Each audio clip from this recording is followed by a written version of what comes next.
But as I'm falling, the more I'm falling, the more I'm feeling things getting stripped away from me. Meaning such as like hope, love, all the stuff that we take for granted here that we don't realize that come from God, they're stripped from you as you're falling to this place. I'm trying to get up. Then all of a sudden I felt something grab my head and I can see the claw. This thing had to be huge and it threw me.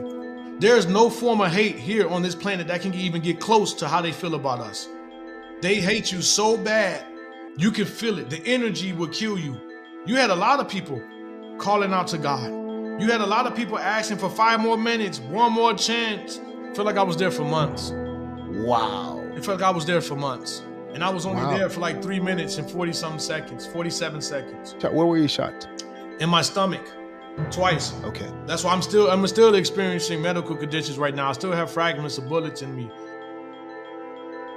Hey guys, what's up? Welcome. It's Ranza here from No Christ. Today we have someone very, very special. He's about to share his testimony, a very, very powerful testimony, one that convicted me, one that is the most compelling hell testimony I've heard, one off. Indeed, so I want you guys to just sit back, relax, and get ready. Hey Dominic, thanks for coming on. Oh, thank you for having me. I appreciate you. Thank you. Thank you for the opportunity. Yes, go ahead. No problem. I saw your testimony on, I believe it's called Touching the Afterlife, right? Your wife reached out to me. I saw the video on YouTube, but I hadn't clicked on it yet.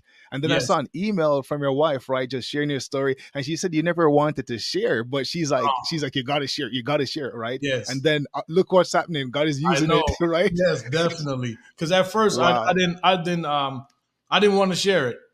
For years, I didn't, and I don't think, I just think the Lord put it on my heart. Everything is on his timing, not on our timing. And I want people to realize that. Everything is on the Lord's timing. And it wasn't time for me years ago to share it because I wouldn't have been spiritually mature enough to handle all the things that are coming and the blessings that are coming from the testimony and the testimony, how it's touching others. So I just know that it was his timing, but I was very reluctant to give my testimony, but I'm glad I did. I want to go all the way back to your story, right? From the beginning. Sure. Well, I'm originally from Chicago, Illinois. Grew up, like I said, with a loving grandmother. She was the light of our family. We had, pretty much she tried to instill God in us, but the neighborhood that we were in, it wasn't fostering of God. It wasn't that way. My mom went through trauma. My father passed away at a younger age. And, and my mom went down a dark road. She started to use drugs, unfortunately. And with that came for her neglecting me and my brother and sister in a lot of ways. Now that I look back on it, I'm kind of, glad that she did neglect us because I wouldn't have found God to this purpose, And just to throw it out there, my mom has been sober for over 22 years now. So thank the Lord for that, But just starting off growing up in Chicago, it was that environment is so hellish. A lot of the choices that you have is pretty much the only gang you're going to choose. That is, your choices are limited. Job opportunities are limited. So me growing up in the neighborhood that I grew up, our district has over 500,000 people just in our district alone. So it's always crowded, a lot of gang activity, drugs, and me not having a lot of different role models. And I just didn't have the discernment to see the people around me that I should have followed. But I was more following the streets. I was following more of the gang life. I wanted the money. I wanted the, And also I was tired of struggling. So I wanted the fast way out. So by the time I was 12 years old, I joined the gang. I don't like to glorify it, so I won't name the gang that I joined because I don't want to give them no credit at all. But I did join it's the infamous street gang that's all over the country that I joined. And I started selling drugs, Instantly, I was good at that because one thing about me, I love school. School was always my place of peace.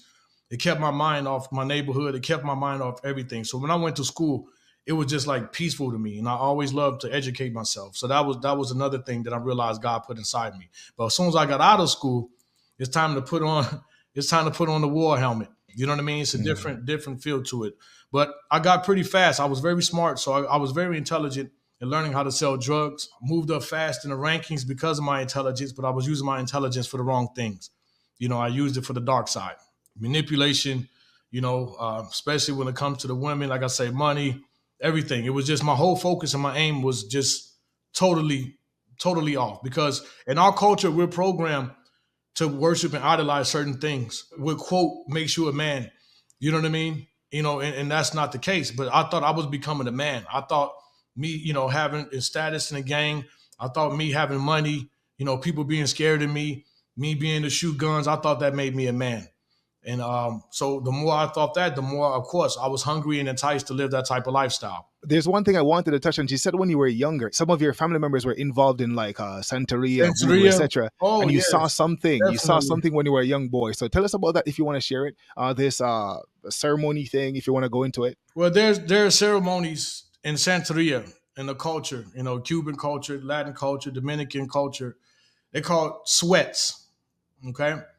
And when I was younger, I went to a sweat, and that's where they pinch a tent, and they burn hot stoves, and you pretty much almost naked. And the whole intention is to give all the spirits a chance to come through you and in you. And this is that's why I knew the spirit realm is real. That's how I knew demons are real. But when I was young, I didn't know those were demons. Well, you're packed. I was packed inside this tent, and they're praying to. Okay, one thing I want people to know.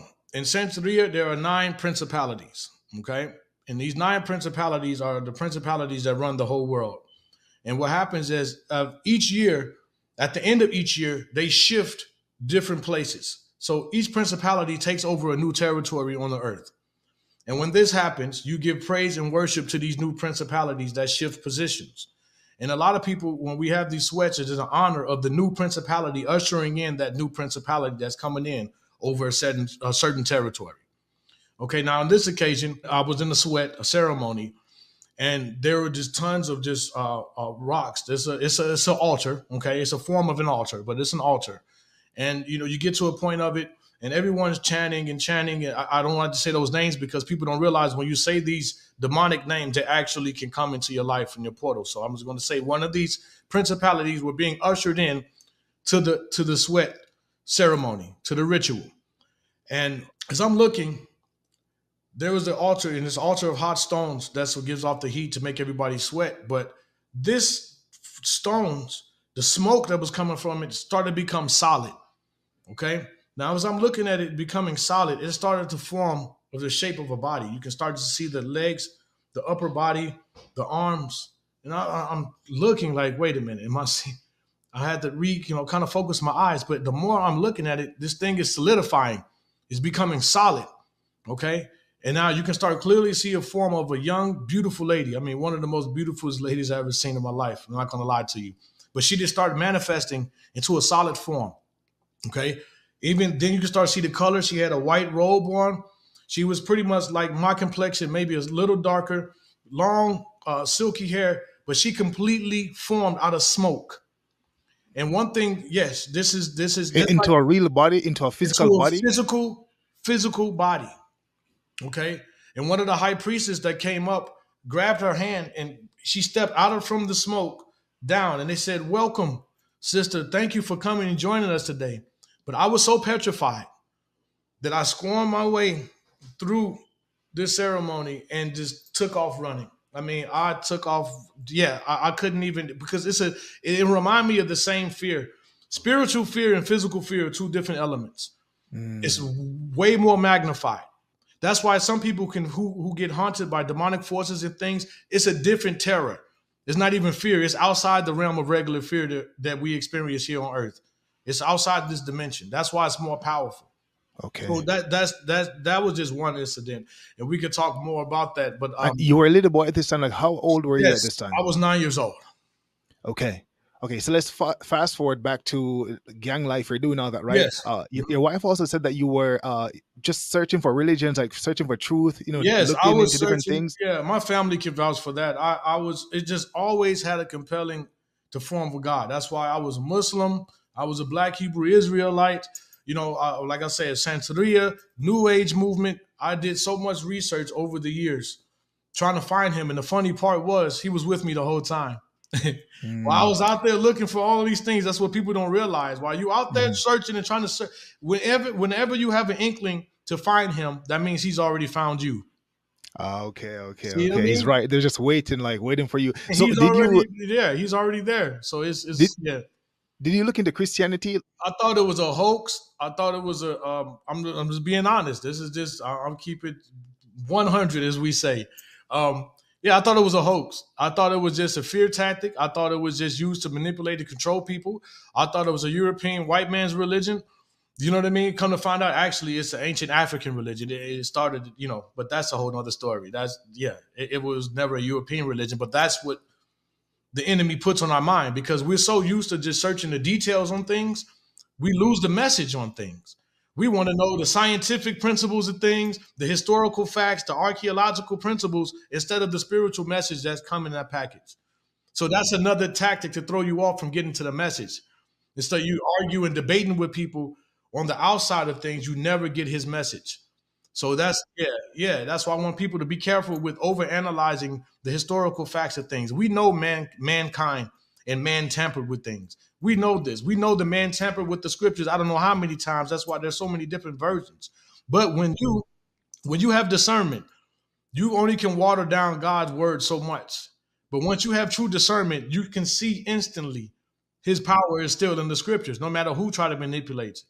Man only can do so much to God's word. So yeah, I just wanted to add that in there. Yeah. So we're coming up to the moment now where you were shot, Yes. right? And then you had Oh, the yeah. experience, right? Lead us up to the moment where you got shot, and then Sure. what happened after that? Sure. It was 2009. By then, I had some money, and every weekend we go to the clubs. We go to the clubs looking for girls. We're smoking some weed. We're drinking in their life, right? So for us, it's a tradition to go get new clothes. You go to the club, you got to have a new outfit.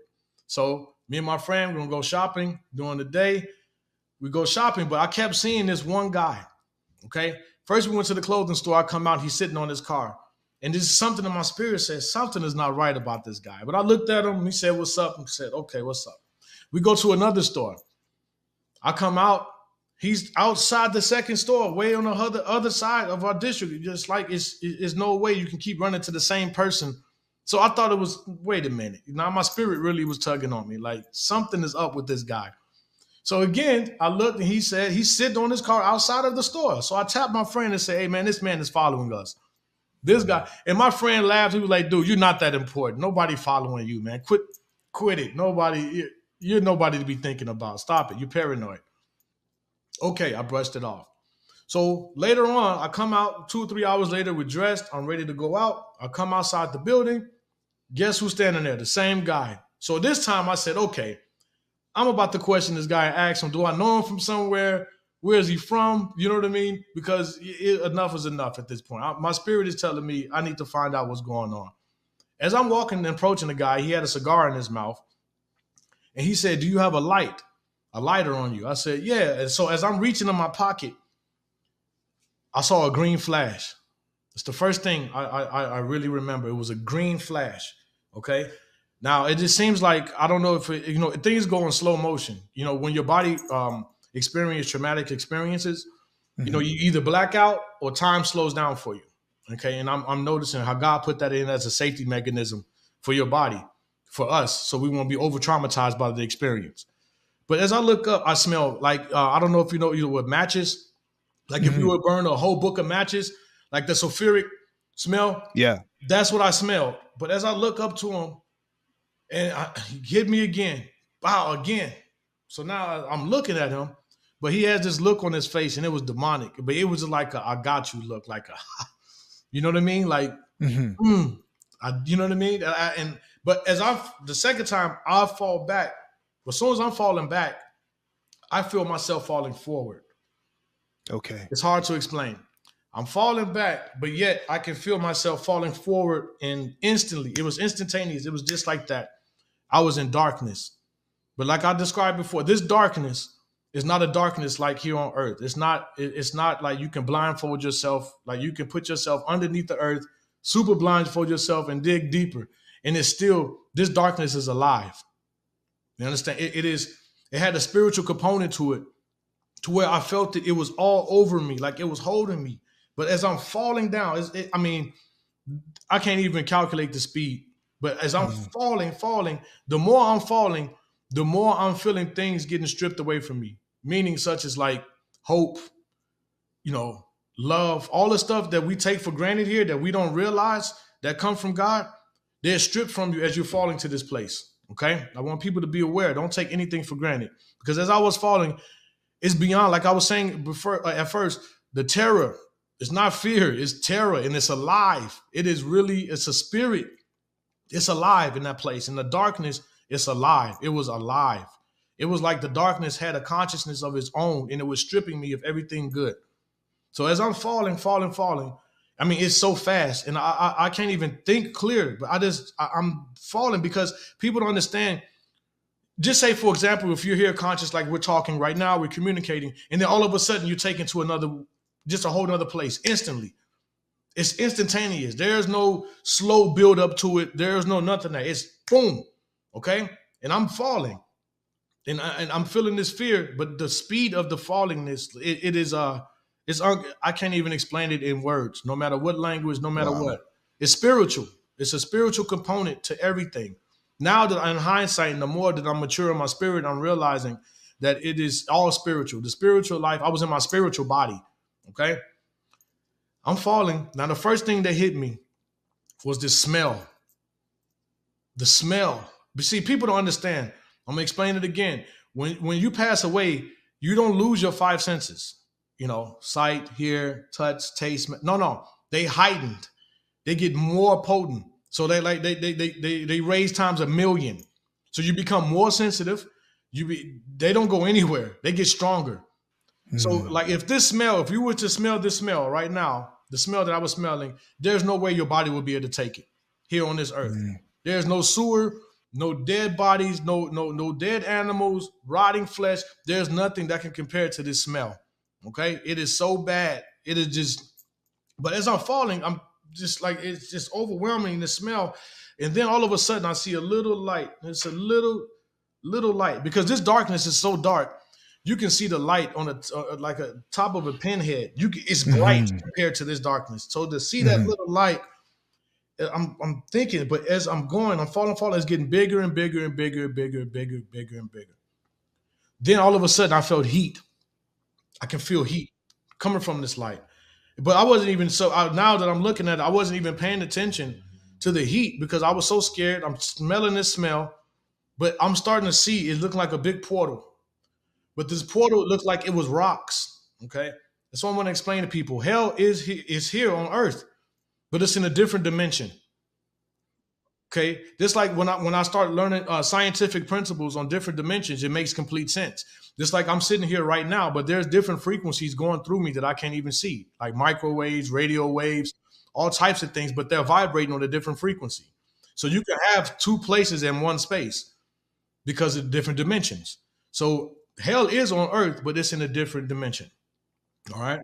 Yes. So now as I'm falling and I'm seeing this portal and it's open, as it opened now, I'm pretty much right there and I can see every detail. Now remember, your senses are heightened. You can see a molecule if you wanted to, if you focus and zoom in on it. I mean, that's how pinpoint accurate your senses are in the spiritual body. Now I'm looking and it's rocks, like stones, ancient rocks, caverns, but I fall through and I hit the bottom. Now, when I hit the bottom, so the opening is like rocks. Yes, like circular. It's like you're entering the cave system. Okay, it's like I was falling into an ancient cave system. That's the best way I can describe it. But the rocks were glowing. Everything on the rocks was so hot. They were like yellow, orange, white. They were hot. They were so heated. That's the little light that I was seeing. When I got there, I knew exactly that was that opening. So when I hit the bottom, I mean, I slammed so hard, but I didn't even feel that pain like that because when I tried to move, I was so more worried. I was like, I was just panicking so bad. I tried to move and I couldn't move the way we move here. It felt like I was wearing a big heavy suit, like I was weighed like 900 pounds. So just like I'm moving my arms now and I can do this and that. No. First of all, you feel like instantly I felt I had no energy. And what that was, now that I realize, is that we're so used to being in our physical body. We're so used to things of our physical nature. Like I couldn't breathe. When I was trying to breathe, it was like I couldn't even breathe. It's because I wasn't breathing in the first place. There's no oxygen in that place. But we're so used to being here, just like we're breathing now, we're unconsciously breathing. So I thought I was trying to breathe. So that makes my anxiety there even worse because you're so used to being in this flesh. You think you have fleshly movement. It doesn't work that way. You're stripped of everything. Remember, you're stripped of everything God gave you. So even having movement, even that comes from God. See, we don't realize that. Even breathing and just feeling, that comes from God. But that was stripped. You get stripped of all of that by the time you make it there. Were you thinking about outside at all, or No, like you weren't even thinking about the earth? No, you were just focused on this place. Yeah, you don't. You're so petrified. You're so scared. You're not thinking about anything here. You're not thinking about a person. You're not thinking at that moment. You're not thinking about anything. I was so shocked and going through in the fear and the anxiety and just everything. You're not thinking. That's the last thing you're thinking about. You're not thinking about any of those things. So when you realized where you were, what happened next? I'm trying to get up, and it was so dark. It was just as dark, but all of a sudden, the only thing that illuminated that place, the first thing I saw before me were the pits, and they were like flames were coming up, and then you can see when these flames come up. That's how you can see. But when the first pit lit up, I saw it had to be thousands, as far as your eye can see, of these pits. And they were connected in rows, but they would go so far. Like, I mean, it had to be miles and miles and miles of these pits. But inside these pits, there were people, okay? But what really caught my attention before I describe the people in the pits were these beasts around all the pits. They were like giants. Some of them were like, and they all had like a reptilian kind of theme to them. They all looked like reptile, nasty, deformed. Some of them had long arms, short arm with a long arm, bodies. But the giants that I saw, some had to be like 13 to 18 feet tall. I mean, huge. I'm talking about ripped up muscles, huge. I mean, they were humanoid. Were they humanoids? Humanoid, yes. They had legs. They had arms. They had, chest muscles. They were very humanoid, but not even close to humans. Not even. They were so ugly, and the smell that I was smelling, they stink. Okay. It was them. It was them. Like they stink. They horrible smell to them. Horrible smell. And a lot of them smell like sulfur too. Like that's why a lot of people who I've talked to who had experiences with demons, they always smell like a sulfuric smell. They stink. They smell bad. They're horrible. But then I also saw demons as tall as this pen. They're small. You got some, they all sizes, all shapes, all sizes, but some of them had red eyes, some of them had yellow eyes with the slits in them, and some of their skins were scaly. Like I said, they had that reptile, like the reptilian type look. But some of them didn't have the reptile look. Some of them were just so deformed and ugly, hairy. It just didn't make sense. Some of them were just so disproportionate, it didn't make any sense. Did they notice you when you fell? No, not right away. Not right away. One of them did. And that's how I look back, because I never saw the Lord. But now that I look back, he had to be with me to be protecting me, because the hatred that they have for us, it is beyond description. It is beyond words. They hate. There's no form of hate here on this planet that can even get close to how they feel about us. They hate you so bad, you can feel it. The energy will kill you. If their hatred was in the form of a weapon, here on earth, you would die. You would die. They hate. When I say hate, hate is an understatement. Hate would feel like love compared to the hatred that they have for us. Literally. Yeah. But as I looked at the pits and the people, some of them were like charred skeletons, burned up skeletons. Some of them had flesh hanging off of them. Okay. And the thing is, they were trying to crawl out. And now, I mean, because once you get there, you know that you know. You know pretty much everything. You can see a person in hell and know why they're there. There's no time there. There's no time that you have to take to learn, because everything is connected. So you know that you know. And they were there to guard the people from coming out the pit. They had these spears and these ancient things, and people were trying to crawl out. They were sticking them, grabbing them, especially the big giant, grabbing them and throwing them right back into the pits and the lava. I mean, and then what got me though, like I was saying before, I forgot to mention, was the screams and the yells. Okay, it moves your spirit. The sense of the way these people were screaming and in agony and the regret and the pain, it is beyond comprehension. Even right now as we speak, that place is going on right now. And that's what reminds me every day. It's happening right now as we speak. People are there right now, and it's so many people. It is so many people. But as I'm trying to get up and I look, and I'm looking at these pits, and I'm just now, I thought I was already scared and full of anxiety. Now it's just beyond. It keeps growing. There's no limit to fear in the spiritual realm. Just when you think, okay, I'm maxed out of my anxiety. I'm maxed out on my no. It keeps growing and it doesn't stop. There's no limit to how fearful you become. You know, I'm trying to get up. Then all of a sudden I felt something grab my head and I can see the claw. This thing had to be huge and it threw me. And when it threw me, I mean, the strength of this thing, it was like me picking up this pen and throwing this pen. It was like it was nothing. So I don't care what people say, oh, I will go in down there and I'll fight. No, I'm sorry. No, it's not happening. I don't care if you're the strongest man on earth. You have nothing. It's like you had no control, right? You have no control. You have no control. You have no strength. It's like you didn't eat in months. You don't have no nutrients, no kind of muscle, none of that. That's out the window. That comes from God. And everything, that's not there. So you can try your best if you want to, and there's nothing going to happen. So as I got hit this wall.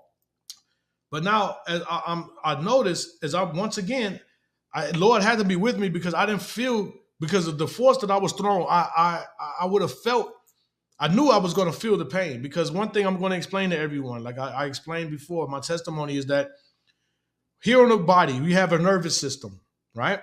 So if I was to touch you and just pinch your hand, you would feel it only on your hand.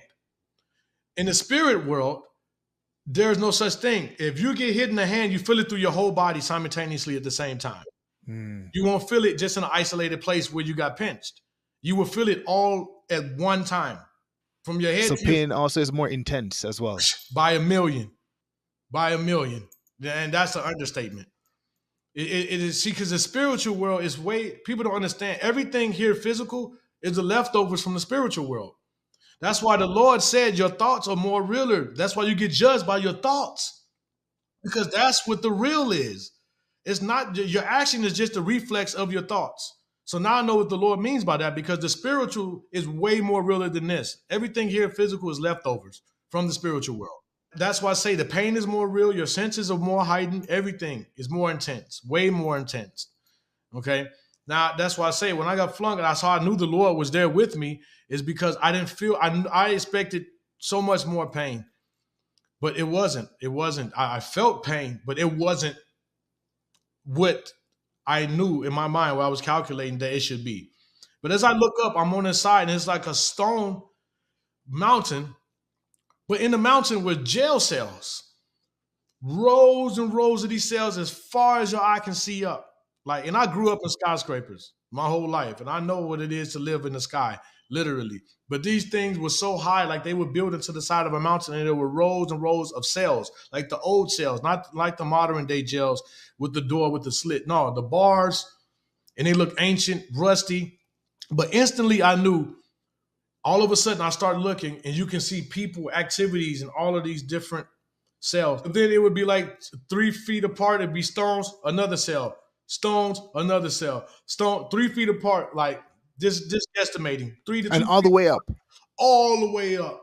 The same way I saw the pits all the way going across, these were all the way up as far as my eyes can see. Literally. Like I couldn't even see it no more, but you can still see cells. And instantly I knew these were ancient. I knew that the people were there for thousands of years. Thousands of years. I mean, I'm talking about biblical times. They've been in there since. You know, people can't even imagine, because time, see, like we're so used to time here. You can't imagine no time. There is no time there. Time stops. There is no time in the spirit world. It doesn't exist. Time is only used in the physical manifestation for us to organize things and keep schedules. It doesn't exist. All hope is gone when you're there. There is no, at least, like for example, I was explaining. Back when I used to live my back life, because I did go to jail a couple of times. I was in jail, okay? I had hope because I had an out date, right? So you say, okay, I'm getting released in 8 months. That gives you some hope that I'm getting out of here in 8 months. But when you're in hell, there is no out date. There is no time. There is nothing no schedule. There is none that's gone. You know you're there. And the worst part is, I knew I deserved to be there. That was the thing that really got me. I had no rebuttals for me not being there. Okay? So you weren't crying for mercy, you weren't calling out to God, nothing like that? No? No. And that's another thing. See, the people don't understand. The things that I was hearing, you had a lot of people calling out to God. You had a lot of people asking for 5 more minutes, 1 more chance. Please, I'm sorry. Let me make it up to you. Can hear everything. That's another thing I want to add. Remember I was talking about the 5 senses being heightened? You can hear everybody screaming at one time, but you can individualize every person. You can individualize every scream. You can individualize. But then I heard a lot of blasphemous things towards God. I heard a lot of anger, a lot of cursing God out. I heard a lot of big time. People were angry. Only people were making sounds. The demons weren't making any sounds, or whatever those creatures were. Demons, that was, I was going to get to that. When the demons were communicating with each other, they have their own language. And their whole language hurt my body every time they talked. Every time they talked. So you never understood what they were saying? Oh, yeah, you understand everything. I'm going to use the term. You overstand everything that they saying. What they was communicating back and forth, they were calling us stupid humans. When they were grabbing and torturing humans and doing all type of things, they were calling us stupid and they were laughing. They laughed, they enjoy. Because what I found out and what I saw myself through my experience is that they get energy off our pain. They eat it. It's a form of food to them. It's like a drug to them. They get high off of it. That's why they're here on earth. They keep us depressed, angry, full of anxiety, because they're feeding off that. That's their food. They literally eat that.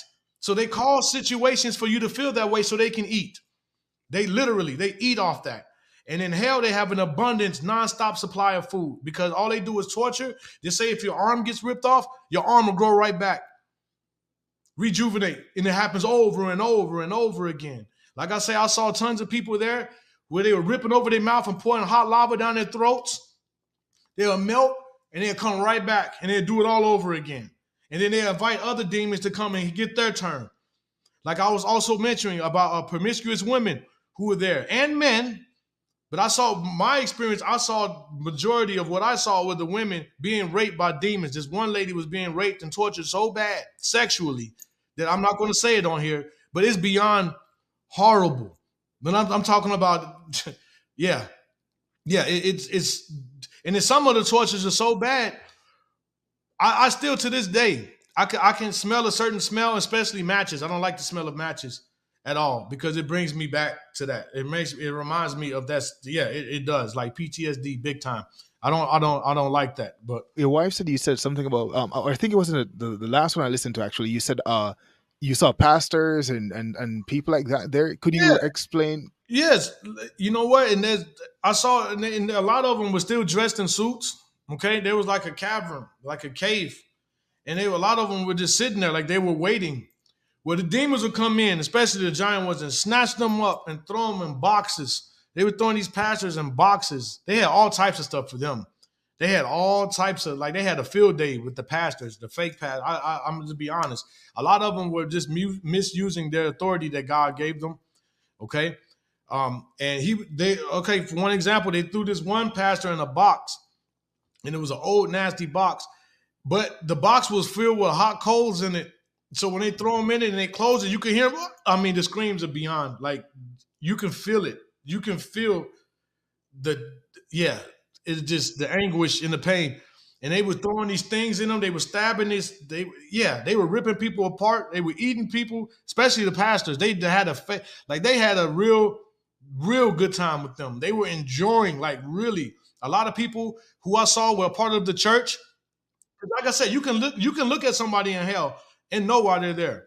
There's no ifs and ands about it. Like if somebody was to look at me, they'll know why I was there. The people that were in church, what were some of the sins that they did? Like I saw more gossipers in hell than anything from the church. Wow. Gossip, backstabbing, lust in the church, right? But the most of all was the gossiping, because people don't understand the power of gossip. They don't understand how powerful it is, how you can hurt somebody's life for just, you know what I mean? It was so many people down there for gossiping, you know. They smile in your face, but then, oh, look at Sister Clark, or look at brother so-and-so. But then you're in church praying with them instead of praying for them. See, when you talk about somebody's problem, you better have a solution. If not, it's gossip. Plain and simple. If you're going to talk about someone's problem, you better be willing to help that person. If not, don't talk about it and stay out of their business, because that's serious. God doesn't play with gossip. And I saw that firsthand. God does not play when it comes to gossip. And the pastors that were there, were they like fake pastors in the sense of like, what were they doing exactly? Like, what did they do? They were popcorn Christians. What I mean by popcorn Christianity is the term that me and my friends came up with, is because they're okay, like a popcorn kernel is hard, right? A kernel of popcorn. But when you apply heat to it, it puffs up and it turns soft. That's what they were. They were acting like they were really hardened for the Lord, that they were really solid, but then the heat and the pressures of the world turned them soft and they became worldly. Okay. And they're fake. So they worldliness. Yes. And a lot of them are, like I always say, intellectual parrots, meaning they know the scriptures inside and out. They sound good. They sound intellectual, but they don't live them. They don't live them. They fool the people. That's why I tell the people, it's not up to the pastor or your deacon or your bishop to establish your personal relationship with the Lord. That's up to you, because a relationship with the Lord is ultra personal. It's not their responsibility. And you can, even the Lord says, don't follow a man, because you never know who you are following. So why they think, oh yeah, brother told me to do this, or sisters told me to do this, and they're a man or woman of God, they lead you right to hell. Wow. Because you don't have. I heard you said unforgiveness too. You said unforgiveness too, right? I was going to mention that next. The top two. The top one is gossip. The next one is unforgiveness. You know how many people say, I forgive, but I won't forget? That's not forgiveness. See, when God forgives us, it's deleted from the universe. It's gone. He doesn't remember, clearly doesn't remember. You can try to say, hey, Lord, remember I did this? He's going to say, what are you talking about? Because it's been deleted from his heart. We don't do that. We say we forgive you and still have in the back of our mind reservations and judge that person and still kind of say, I'm just going to, you know, and I saw so many people there for that. See, people don't understand. Yeah, you see, we unqualify and disqualify ourselves from going to paradise. Paradise in heaven cannot have 1 ounce of filth in it. If so, you will corrupt it. So that's why we need the Lord as a mediator to make sure he washes us from that. Because we're all imperfect. We're going to fall. We're going to have flaws. But our relationship with him and his grace, he washes us clean from that so we can enter paradise. Because you cannot have 1 blemish on you. It's like if you have a fresh basket of apples and you put one in with a little mold on it, what's going to happen to the rest of those apples? Your whole bunch is going to be spoiled. Exactly. So therefore, we disqualify ourselves from getting into heaven because we're so blemished. And then we think we can do it on our own. We can't do it without him. There's no way we can cleanse ourselves the way we need to be cleansed to be on that frequency of heaven. So we disqualify ourselves all the time. Some people would say that they would say, well, you know what? Once you're covered, and you know, like the pastor, for instance, he's okay even if he mess up. You know, like he's covered, past, present, future sin, and the other gossipers or people with unforgiveness is fine because you're covered. Sure, and that's something that people say. Like I saw another testimony of a pastor in Africa, very very gripping health testimony. Mm-hmm. He said it was unforgiveness that caused him to go to hell. See, and that's what I'm saying. And those who say that, they obviously don't read the scriptures. Because clearly in Hebrews chapter 10, verse 26 says, if you commit a sin and you know thereof that it's a sin, there is no sacrifice that can save you. See, Hebrews chapter 10, verse 26. So all that once saved, always saved, that comes from the pits of hell itself. It's a lie. It's a lie. If that's the case, I might as well go back to the life I used to live. I got saved, so I might as well just go, let's go kick it, man. You know, hey, let's go have fun. Let's go do what we need to do then. Those are fighting words, right? Because Yeah. in hell testimonies, you always have people in the comment section that talk about that, right? They always talk about it. Even when I shared my outer darkness experience. So when you spoke about the little pin, the light, I saw that. My thing was just this pitch black place that looks like a cave, right? I found myself in this place. And when I realized, just like you said, the hopelessness, there was a palpable sense of, as you said, you cannot get out. You know that you're stuck there forever. Yes. And this hopelessness was beyond anything I can describe. And when I realized where I was, I cried out for Jesus, and then I saw a little light, like a little pinprick of light, way out in the distance, and I bolted to it. And when I jumped to the light, that's when I leaped out of like my bed, and it's a very traumatic experience for me. Like, so I understand. Yes, some of the things I never experienced what you experienced, but I got a little glimpse of the outer darkness, and that was enough for me to understand that it's not something to be messed with. And I was a Christian, right? Right. I was a believer at the time, but I was lukewarm. Yep. I was a lukewarm believer at the time. But continue from, you saw the bars, and you saw people inside the bars, and the ancient, like some people from like way back when. Yeah, from ancient Persia all over. You can clearly see, you can clearly tell, like these things and these people were just there for thousands and thousands of years.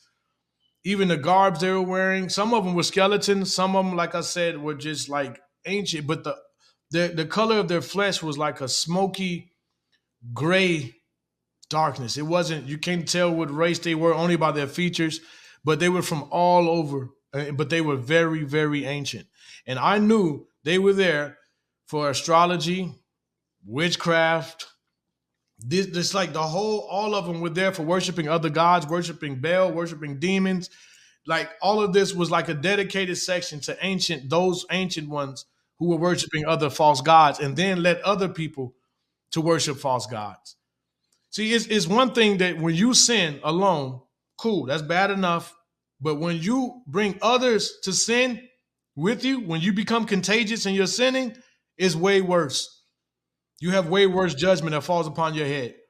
So that's what I say. Hey, if people, make your own choice, but don't bring nobody with you. Don't make nobody fall with you, because you're going to be held accountable, not only for yours, but for theirs as well. So what was some of the regret? Like some of the things that they were saying, like, that they were sorry about, stuff like that. Regret. This is it, because I had the regret.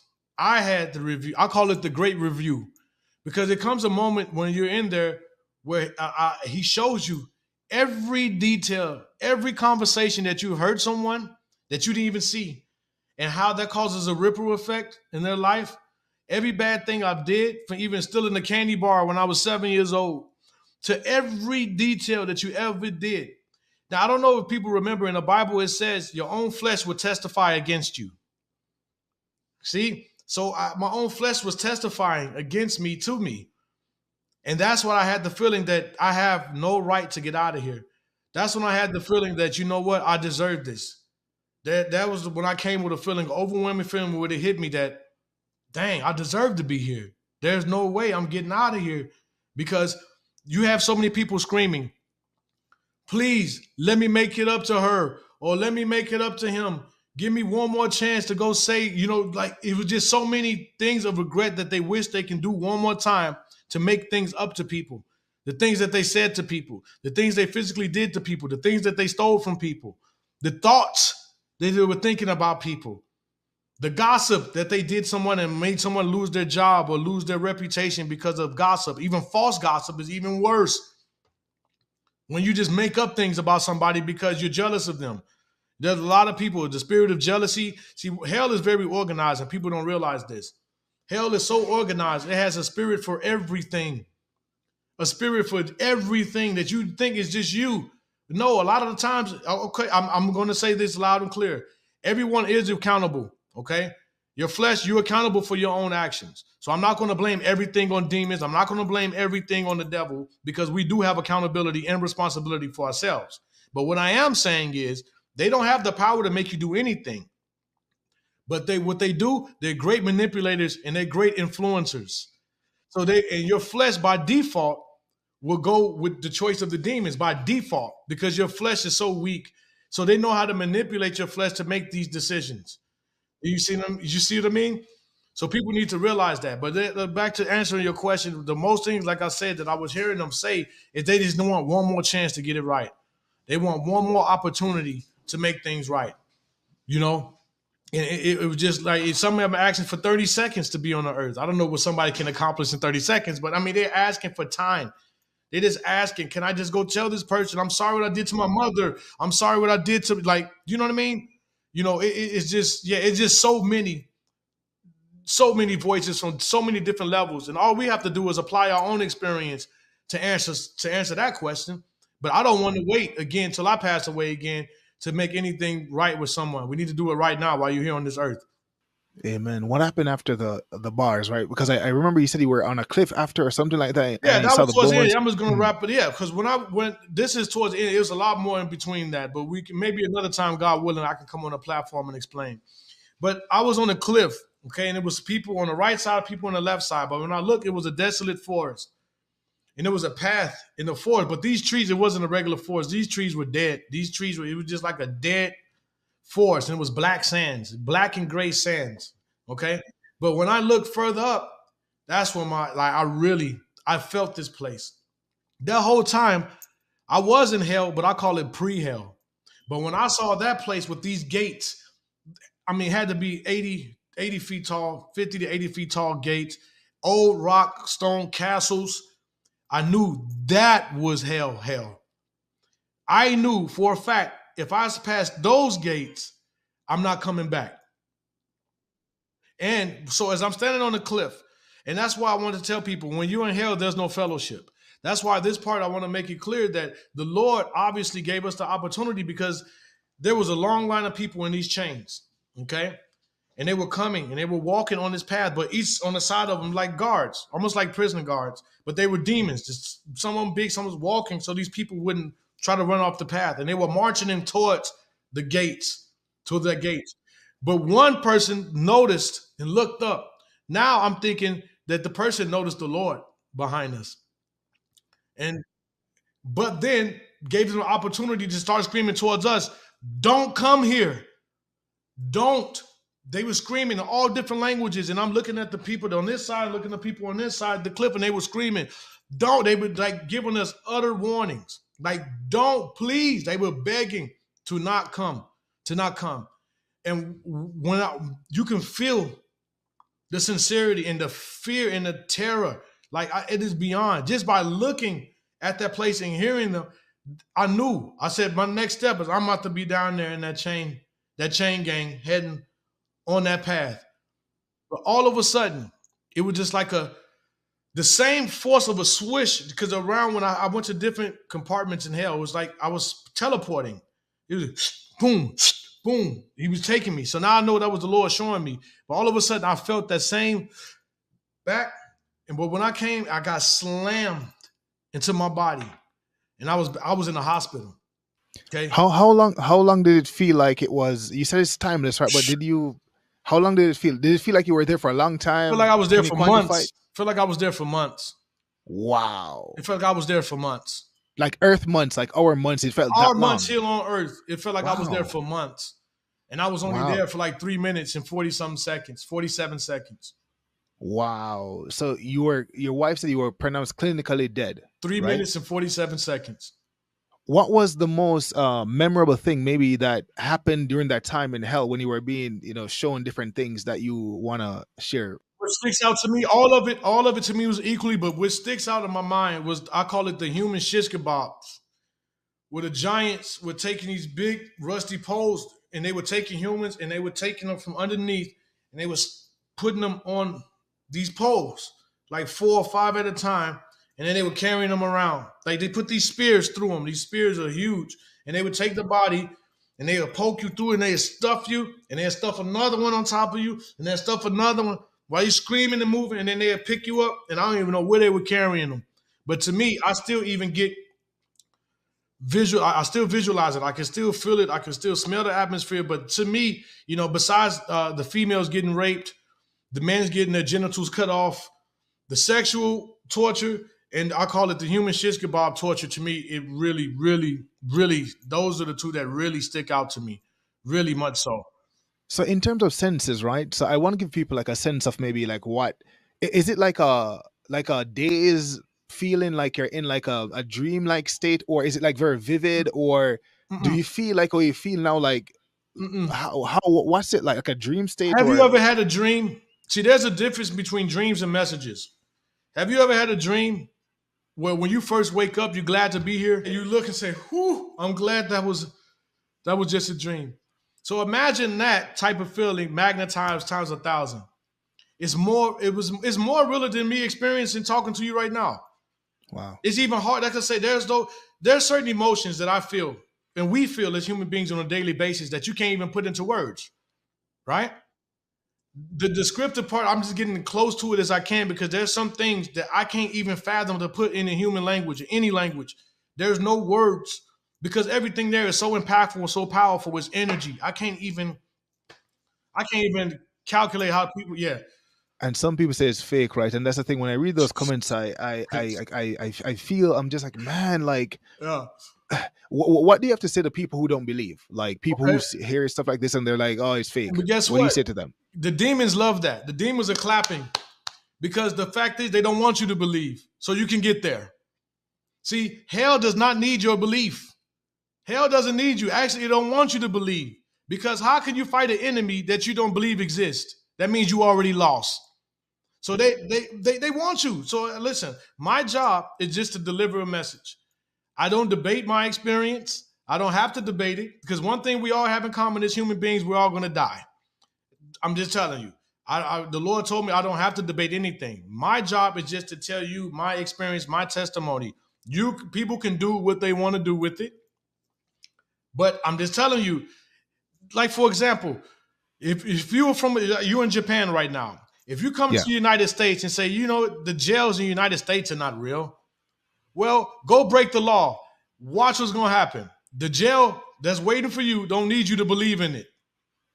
It's sitting there waiting for you. It's a cell with your name on it, your little cot with your name on it. It don't need you to believe in it. So people who I want to say that, they don't want you to believe. So I ask you, I don't, like I tell people all the time, there's 1.8 and some more million gods that are worshipped on this earth. Okay. Why is it that our Lord and our Father God, especially Jesus Christ, is the only one picked on? Why is he the only one mocked? Why is he the only one out of 1.8 million known gods that are worshipped? Why is he the only one made into a curse word? Why is he the only one so disrespected? Because he's the truth. That's why. Plain and simple. I don't argue no more with people. I don't have to. They take his salvation. They take his messages trust me, everybody's going to be held accountable. I'm not here to scare anyone. But one thing that, especially in the Proverbs says, fear is the beginning of wisdom, right? The fear of God. Fear of God, yeah. The fear of God is the beginning. So if it scares you enough to at least research yourself, what do you have to lose by praying and say, hey, show me. Show me, Lord. If you're really real, show me that you're real. What do you have to lose? But for all the naysayers, I don't violate your free will just like our Lord. I'm not here to force you to believe. I'm not here to debate with you. I'm just telling you. I'm just passing on the message. Like the UPS man, what does he do? He delivers your package and he leaves.